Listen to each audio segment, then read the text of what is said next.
kind of sorry, but I'm not. I got a lot of the spirit of Peter in me because he was my hero when I was a kid. I was his baby brother. And yeah, this is classic Peter. I was going to write a short thing, and here's 6 pages later. Because knowing Peter was like trying to drink from the fire hose, you know? The guy had, and I might have to look at my notes because I'm a little bit stoned on some medicine they gave me. Not really stoned, but I mean, Peter and I have that in common. We're both sober. But it's like, this is a Peter joke too. They changed my surgery to the day before the funeral. And I figured this is what Peter would do. You know, he'd show up and put 10 pounds of shit in a 5-pound bag. So that's kind of what his life was about. And let me see if I can figure this out. This one on the first page said sense of humor. Peter had that sense of humor that was really, I can't see my speech. Oh, but that's better. Well, for me, maybe not for you guys. I won't pull it. Okay, I'll try and make it quick because I'm Irish. That's almost impossible. But Peter taught me a lot of life lessons. When I looked up to him as a kid, I saw the guy that got kicked out the water polo team for not cutting his hair. He gave me his Agnew State Hospital T-shirt, which pissed my mother off because now she was embarrassed that I wore it and got in the local town paper. But he was my hero because he left home. And then, like 2 years later, told me, yeah, he was across the street in the orchard camping out for the night. But I missed him so badly. And I remember, hey man, he moved out. He went to Snowbird, Utah. And my brother couldn't throw a football from here to the end of this thing for the life of him, you know, go right in the dirt. But he sends back a picture of him doing a backflip on skis. And so, like, his stature just kind of like, I'm like, holy shit, you know, who is that guy?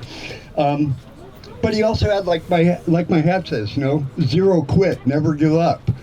Peter yelled at me one time, and I was feeling sorry for myself, and I was about 22 or something. He goes, do something, you know, in that very diplomatic way he could be sometimes.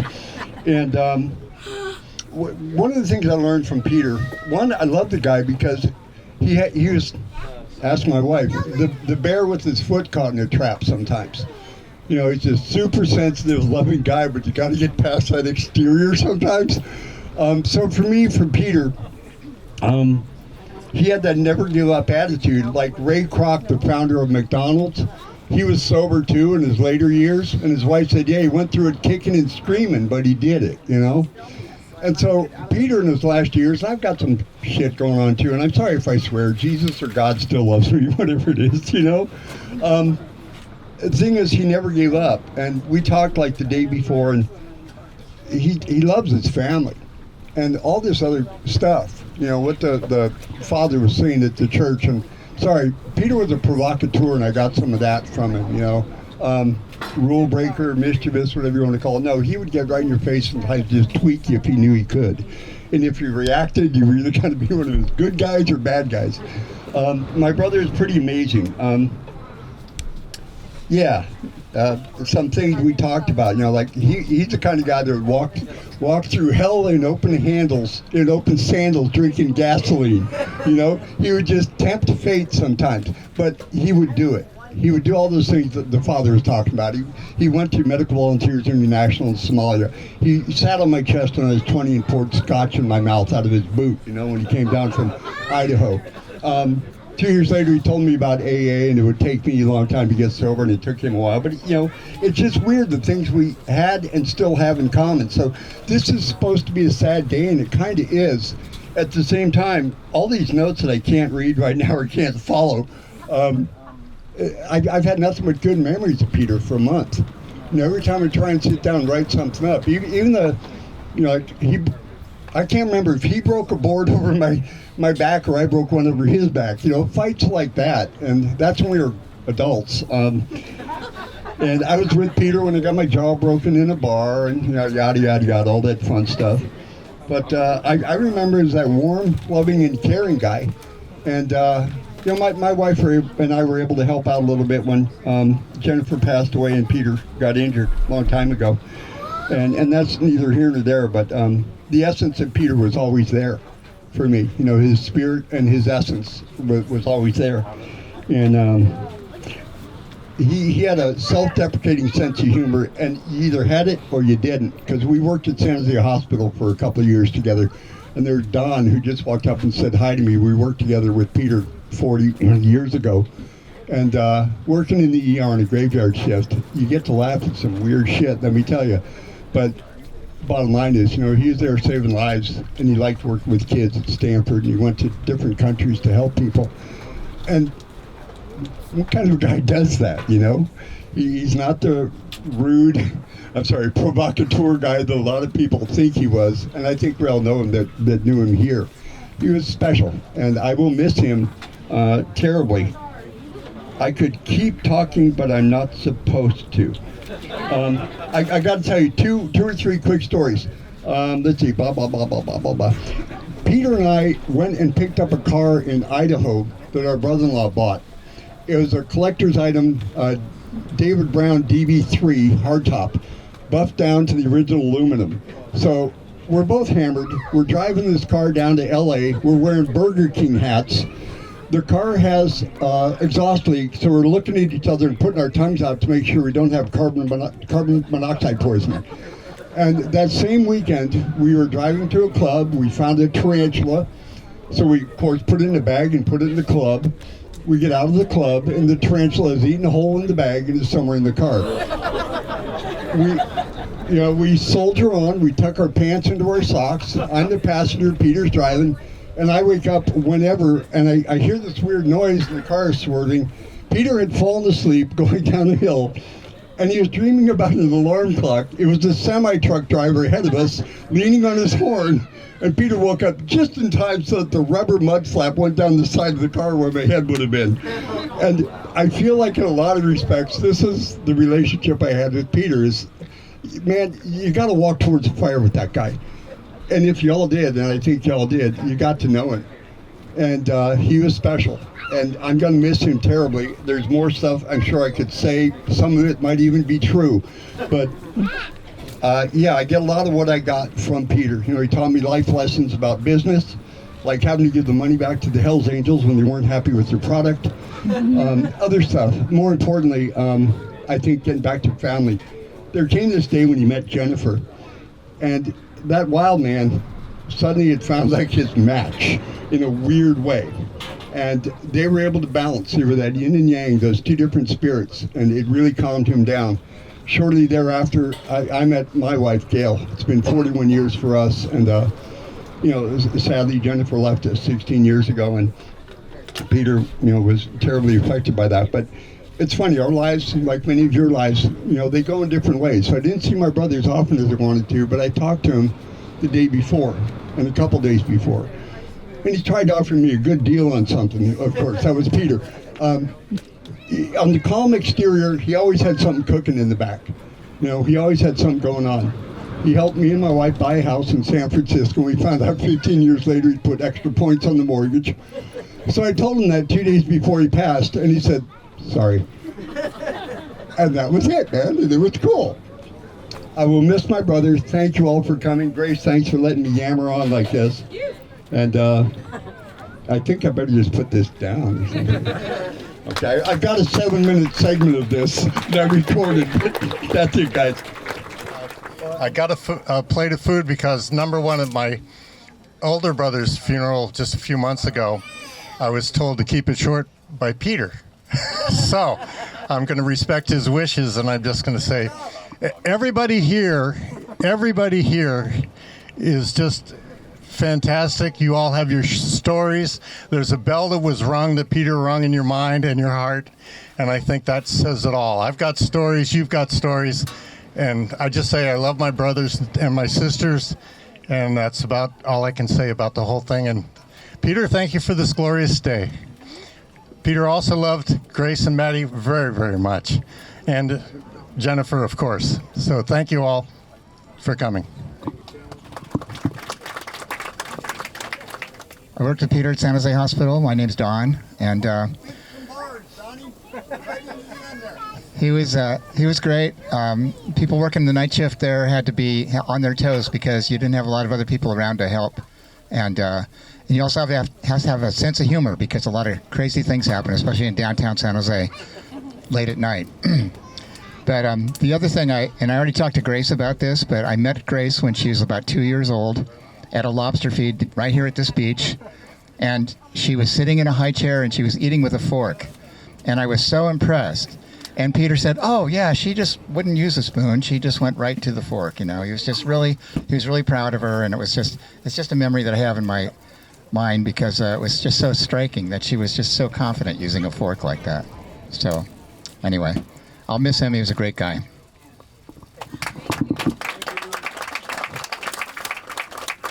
Hi, I'm Jeff Elliott. Jen was my sister and half sister.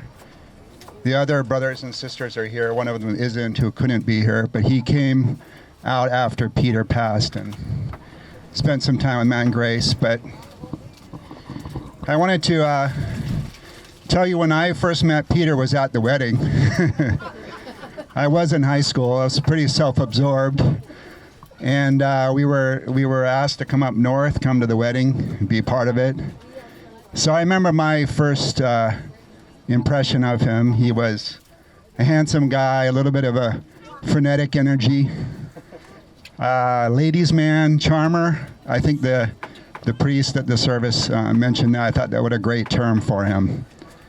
So that was my first impression, and to see him at the wedding and to be part of that. I'm actually quite happy. There's a picture. If you can find me, I'll give you a prize, but we're in the wedding party there.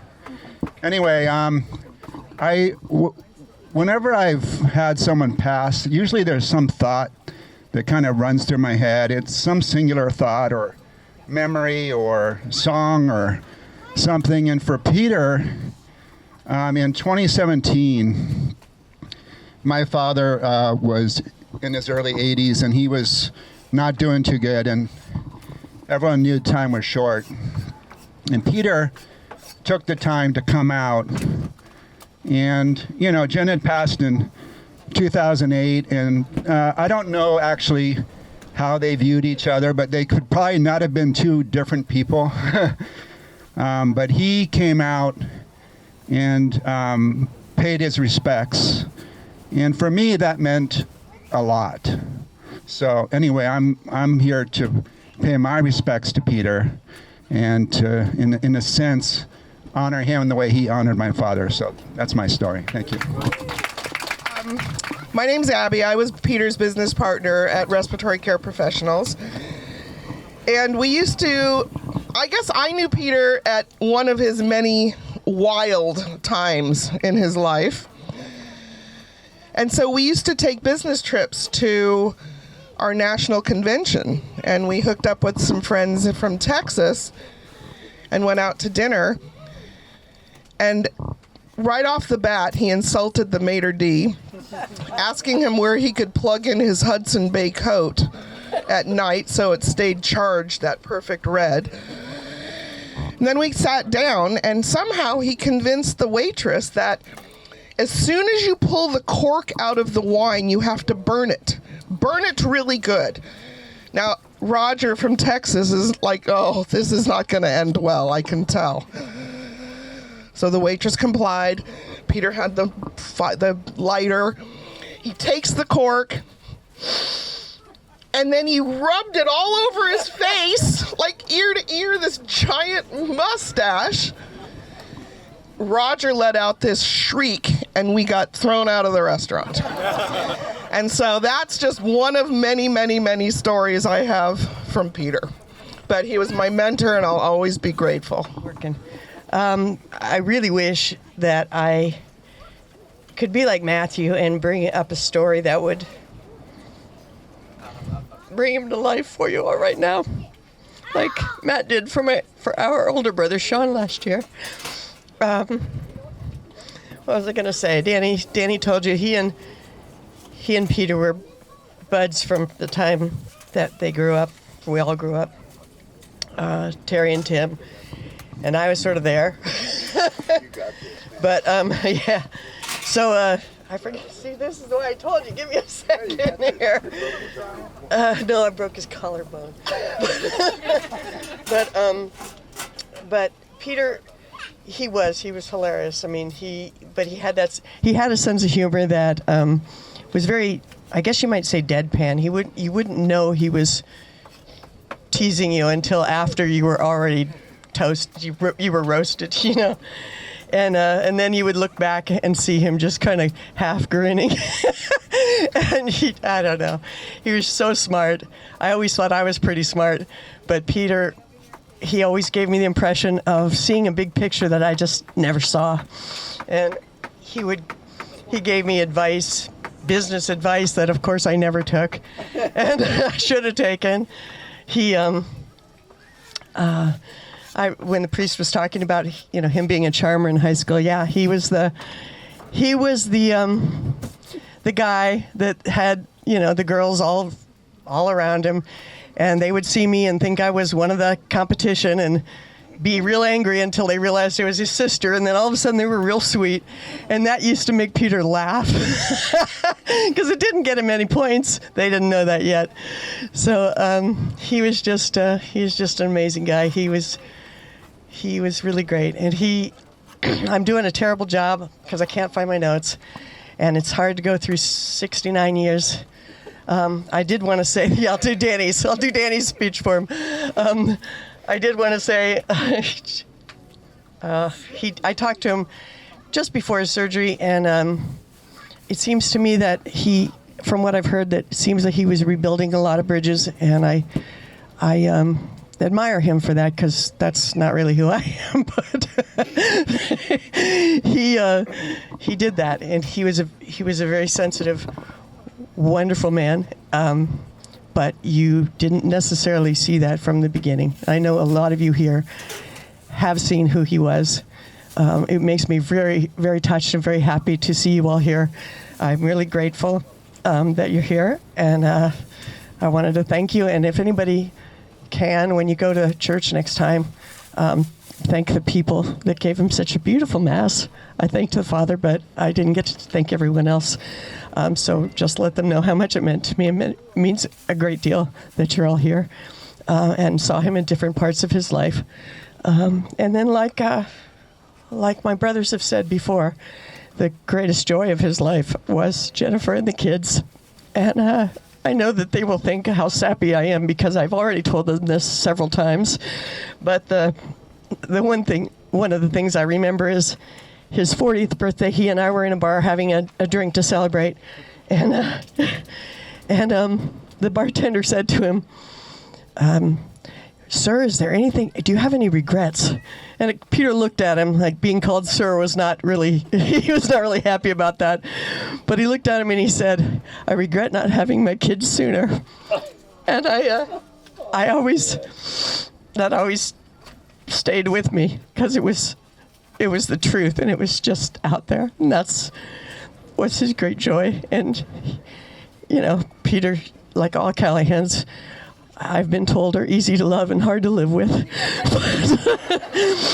but he gave it back. And the other thing I'll remember, and I'm kind of all over the place, but when he worked at Stanford Children's Hospital, I remember him dressing for Halloween in a giant duck outfit and with orange painted flippers so that he could go up and down the aisles and amuse the kids who were basically lived their life in the hospital.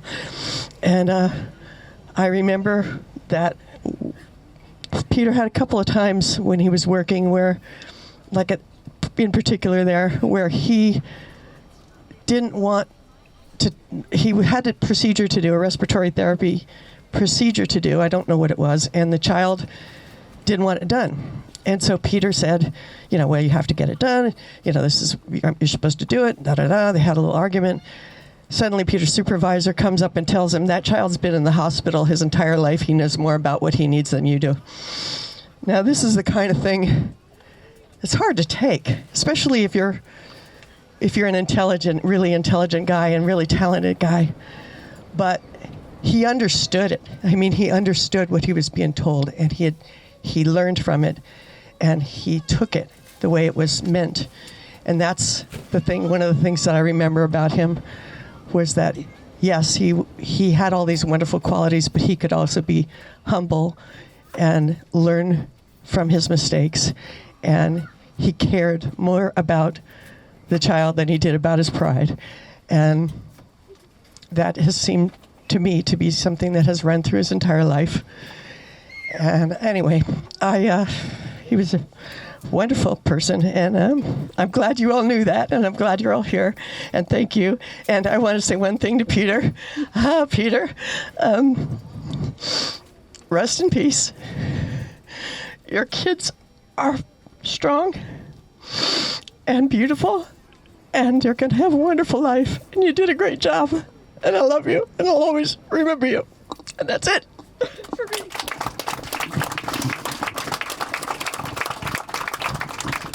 That was the lovely Mish, ladies and gentlemen. Michael Callahan.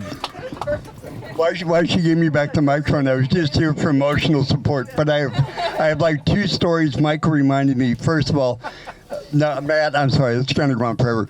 But yeah, Peter was a brother, a father, and a husband. And we talked about family and, you know, the things you have to do for your family and the things you really get to do for your family. So a couple of quick stories. I mentioned before that Peter taught me a little bit about life. And I hate to do this because I just can't remember stuff anymore. I'm getting old. When the time I was really young, my sister Michael and I used to play boot heads and army ants with Peter. He'd put our red rain boots on our heads, and we had to march around the house, and then we'd sit on the bed, and he'd be one of the army ants in the lava on the floor. So, you know, the idea was to avoid it, but he was one of those guys, you know, all work and no play is going to make Peter a dull boy. And I love what my sister said. You know, there's a joke about Irish Alzheimer's. We forget everything but our grudges. And whatever. So we did the boot heads. Peter taught me about risk and reward stuff. I think I might have mentioned that because one night, all of a sudden, he's driving like a madman. He's supposed to be babysitting me, turns his car lights off, and drives into an orchard. And then two sheriff's cars go behind us afterwards. And he told me what that was all about later. But that was risk and reward. With Peter, like, you know, the juice was always worth the squeeze, if you know what that means. And you just had to hang in there. And, you know, I feel sorry for that maitre d' or whatever, but you get what you get sometimes, man. Peter didn't care if we were mad at him. You know, he's one of those guys that say, go ahead, turn the channel then, you know, just whatever. Another thing he taught me was how to dance. I don't know if you ever seen Peter dance. He was just like the rest of his life. He was either graceful or he was doing the dog thing. And you know, when I had legs, I could do a better Peter, but I can't anymore, Pete. Sorry about that, buddy. Yeah, I'll keep it simple. Peter was great, and there's too many stories that'll pop up. I never heard that one, Abby. That's phenomenal. That's so Peter, just so Peter. So he will be in my memory for a long time, and probably some of yours too. Yeah, it's about family, guys. We got an interesting family. Yeah, Michael, I love that. Never heard that. You didn't share that with me. They were easy to love but hard to live with. Yeah, thanks. We don't communicate well either. All right, I'm out. Hi, everyone. My name is Jenny, and I'm a part of the dog park crew. So if you are a part of the dog park friends, please raise your hand right now. We've all identified ourselves now. We've talked a lot about family and how much Peter loved family, and I want to talk about how much he loved his chosen family of the dog park crew. And every morning he was there with his coffee. And the very first time that I went to the dog park with my puppy, who was kind of wild and everything, Peter was the first person who greeted me and wanted to know what my dog's name was. And my dog is Milo. And funny story that I will always remember, Jessica, one of the other dog park friend of mine, and Grace, has a dog, Otto. Milo and Otto are best friends. They're also the same breed, so they kind of look alike, but we can all tell them apart. But Peter couldn't. Peter always called Milo Otto and Otto Milo, and it was just this all funny thing where he would just so kindly greet one of the dogs and call him the wrong name. But that'll always stick with us. But Peter was a kind, genuine spirit, and he brought that to the dog park, and he helped build the family of the dog park friends that we have. And we oh, Millie, he really built that because that's who he was. And you all have stories about how much he loved family, and we have stories about how much he loved his dog park family. And so let's continue to tell those stories, and let's continue to celebrate family in all of its various forms in Peter's honor. Thank you. I'm John. I was a longtime friend of Peter's, and I've been searching my mind for a story I could tell. I can't tell them. Oh, sorry. Abby's still the only one I knew that didn't end with, oh, then her husband showed up, or we slid off the road, or various bad endings.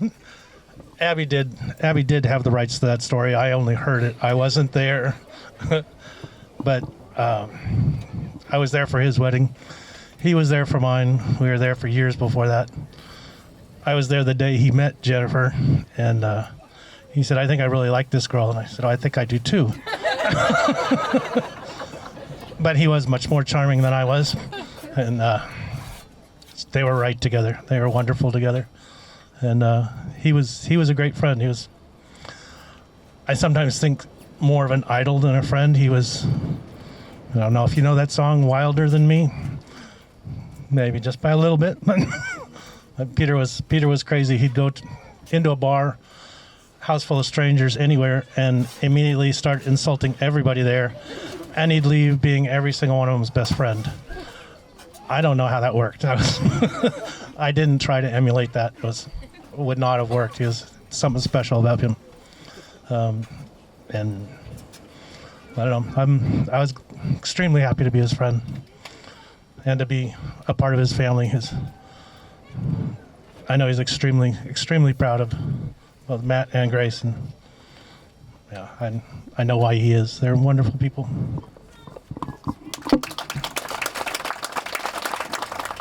Well, you talked me into it.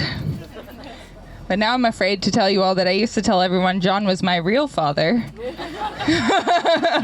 So that story's a little too close.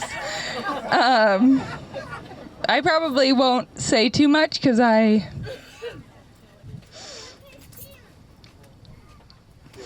am a little heartbroken.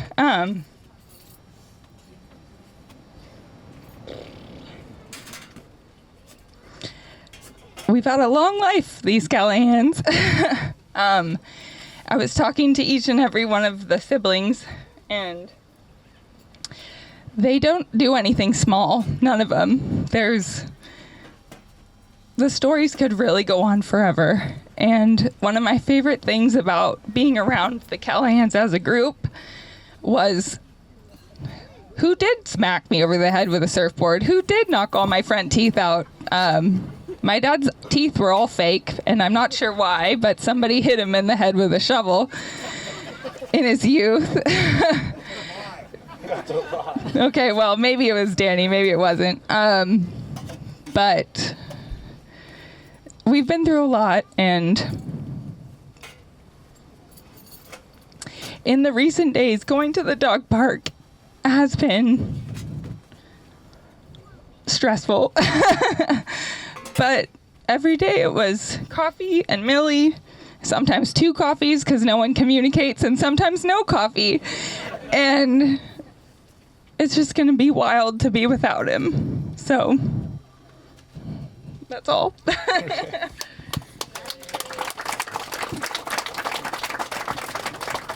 All right. I'll do my best to find the right angle for this microphone. But I just want to say, first off, thank you for everybody being here. It is kind of strange that we all congregate for these kind of circumstances, but it should also be a reason to see more of each other without these kinds of reasons. Kind of stay in touch more, reach out more. Just, not make it the last time before you see each other again. Because, yeah, I lived with my dad for 8 years. It had its ups and downs, but I did love him. I loved him a lot. I tried to be the son he always wanted, and I know I feel like I am, even though he didn't tell me. But I think he always wanted me to be better than he was and kind of pushed me to be better than he was. He was always fun for a game of Scrabble because you never know when he was going to say, "That's not a word," even though it was, and he'd argue till you just gave up the word, or you'd catch him stealing tiles. But my dad always had the ability to kind of start up conversations with everybody and anybody. As you've heard, go into a bar with strangers, leave with friends, which I've always kind of picked up on, because if he's ever talking to you, he's talking to the 3 other people around you and waiting for somebody to make eye contact with him, because that's who he really wants to talk to. So it would start out directed at you, and then he'd go, "Do you know what I'm saying?" And then just pick up on that conversation that way. But he loved everybody. He was kind of a recluse in some ways, but if you needed him somewhere, he'd be there. If you wanted to talk, he'd listen. Yeah, I told Grace a story earlier that she didn't remember, but we were driving down the road in Corralitos, and Grace was playing with a golf ball, and my sister asked if she could throw it at a sign, and my dad said, "Sure, I bet you can't hit it," and she nailed it, and we sped off faster than we started. But my dad was also always good for a laugh. I think that was a big thing between my mom and my dad, was even though they did kind of fight every once in a while, which we all do, they always found a way to make something funny or to bring a laugh to the situation. So let's just all find a reason to laugh today, tell another funny story, never give up. Thank you. And if you haven't met Millie, this is Millie right here. She was the rock of my dad for a while, but she loves everybody as much as we love everybody. But thank you guys for being here. Let's try to do some more gatherings, not under these circumstances. There you go, next Thanksgiving. But also forgive any kind of whatever you have with people, not because, just let it go. It's easier to shake shit off than to hold it on. So I would just want to say thank you for being here. I'm talking longer than I wanted to, but we're going to have a paddle out at some point, so we'll get not a full paddle out, just a. We're gonna have a little ceremony out. Well, Dave, hopefully. I think the goal is put some flowers in the ocean. Dave's gonna take some flowers out there for us, but walk down to the shore in a second. If you see somebody here you don't know, introduce yourself. Everyone here is amazing, so let's make this gathering even more amazing. Thank you for being here.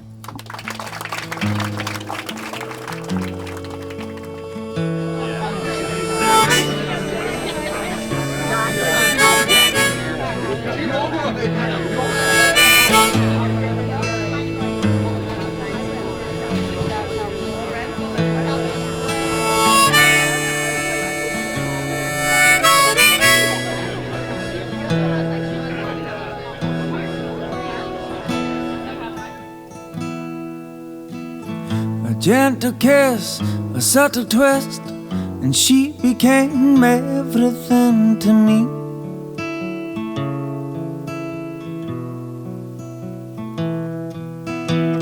My favorite smile, we sat a while, and it became clear for all to see.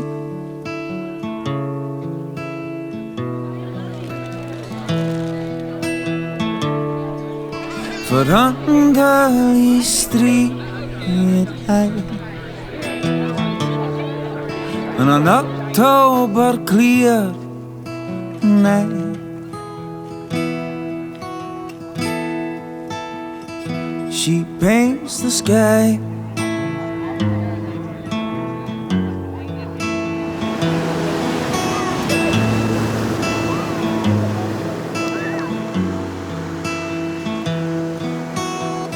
The stars grew dim, she let me in. A ghostly town became so alive.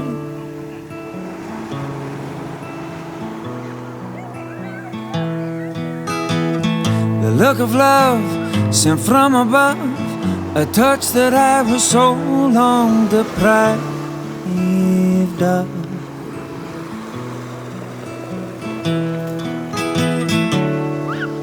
But under these street lights,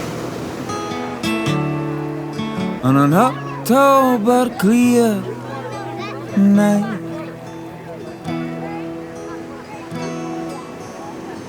she paints the sky.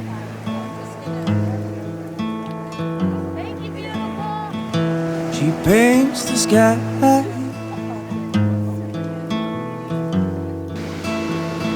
She paints the sky.